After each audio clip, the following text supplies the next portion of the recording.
Hello, and thank you for joining us for further review. We have 3 guests with us, and they are the newest members of the instructional team at Murfreesboro City Schools. We have Dr. Carissa Brooks, we have Ms. Karen Hawkins, and we have Dr. Kim Fowler. They will be joining Michelle Hummel and Crystal Ferris, and that will complete our instructional team at Murfreesboro City Schools. Carissa, would you tell us just a little bit about what you did right before coming to Murfreesboro City? I was the coordinator of the Vanderbilt Kennedy Reading Clinic, and I did my doctoral work there and then stayed on to run the reading clinic there. But you're actually from Murfreesboro, right? That's terrific. Good. Well, thank you so much for joining us today. You're welcome. If you would, Karen, please tell us what you were doing before you came to Murfreesboro City. I was the coordinator for professional development and federal projects for Williamson County Schools, and I have worked in that district in the district office for about 10 or 12 years. Okay.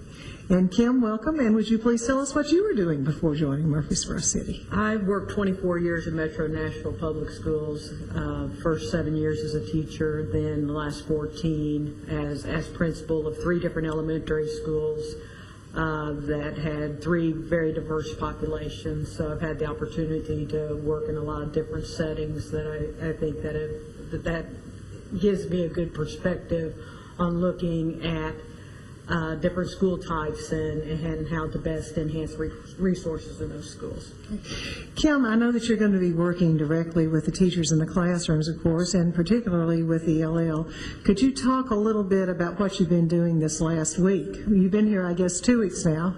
It's been 3. I think Has it been 3? Yeah, it all goes so quickly. Right now, just spending a lot of time just getting familiar with the schools and the different climates of schools, because each school is a different, just an own little microcosm, and each of them you have to know about the intricacies of the school.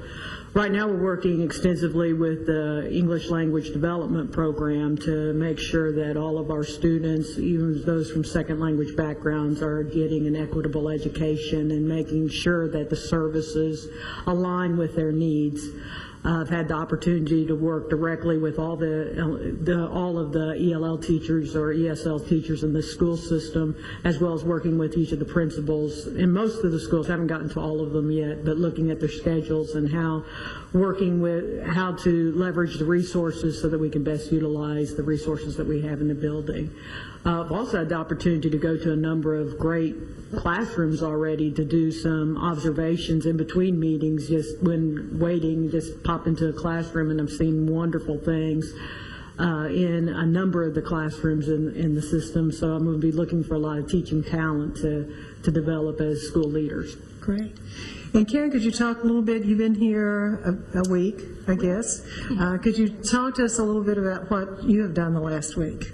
Well, the district's working to establish some essential power standards for the whole district so that we know each 9 weeks the main things that are going to be taught at each grade level. And in the individual schools, they meet in groups in professional learning communities. And this year, those groups of grade level teachers are meeting and looking at their math standards and what they're going to be teaching in math and how they're going to determine whether or not the students have mastered that content along the way. And each school level makes decisions about what they think is important and what they think is essential for that student to be successful throughout their educational career. And they talk to grade levels above them and grade levels below, and they come to some kind of agreement on what we really need to be working on as a district or as a school. And then we're bringing it into the district level, and we're looking at what it would look like across the district. And we're not really talking about day to day, we're going to tell you what to teach today, but really chunks of learning so that when students move from school to school, we see continuity and we make sure that all of our students have a viable curriculum.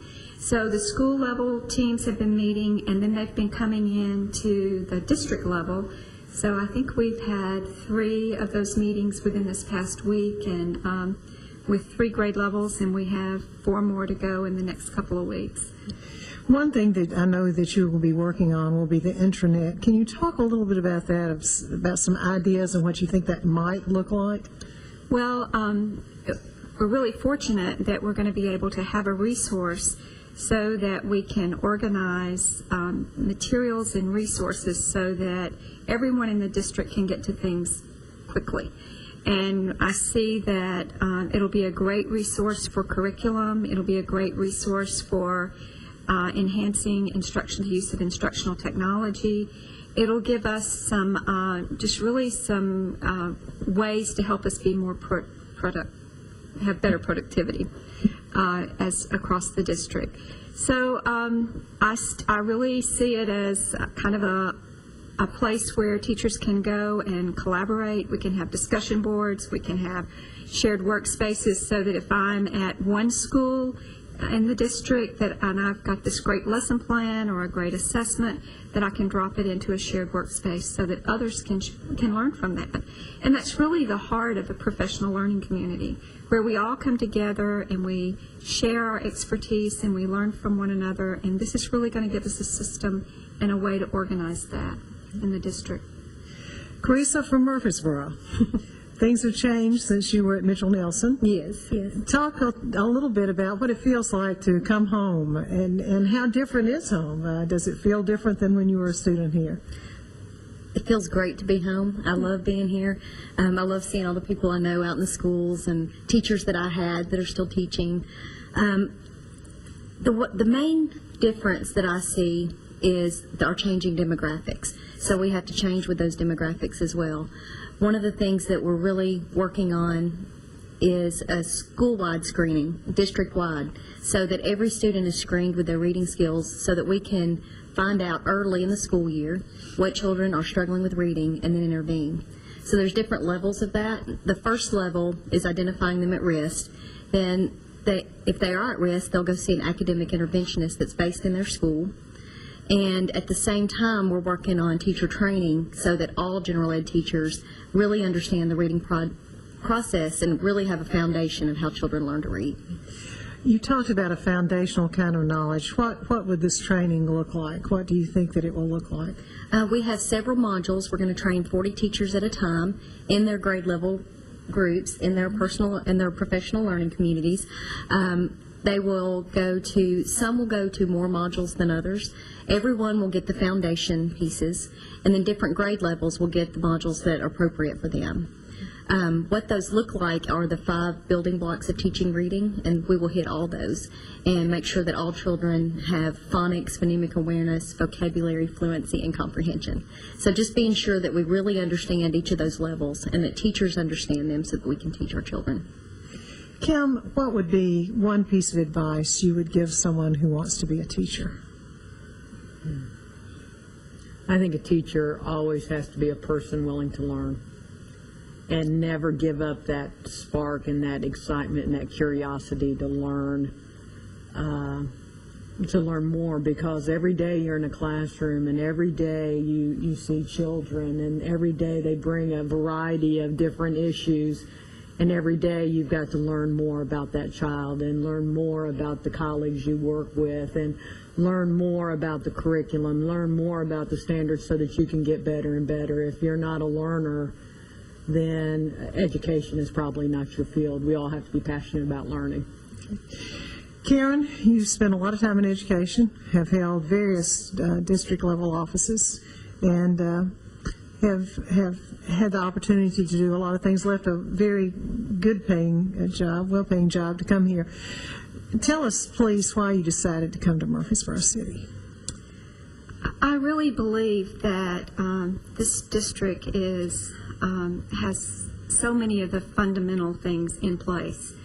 It's exciting to see the spirit of collaboration. It's exciting to see teachers organized in learning communities with time to collaborate and work together during the school day.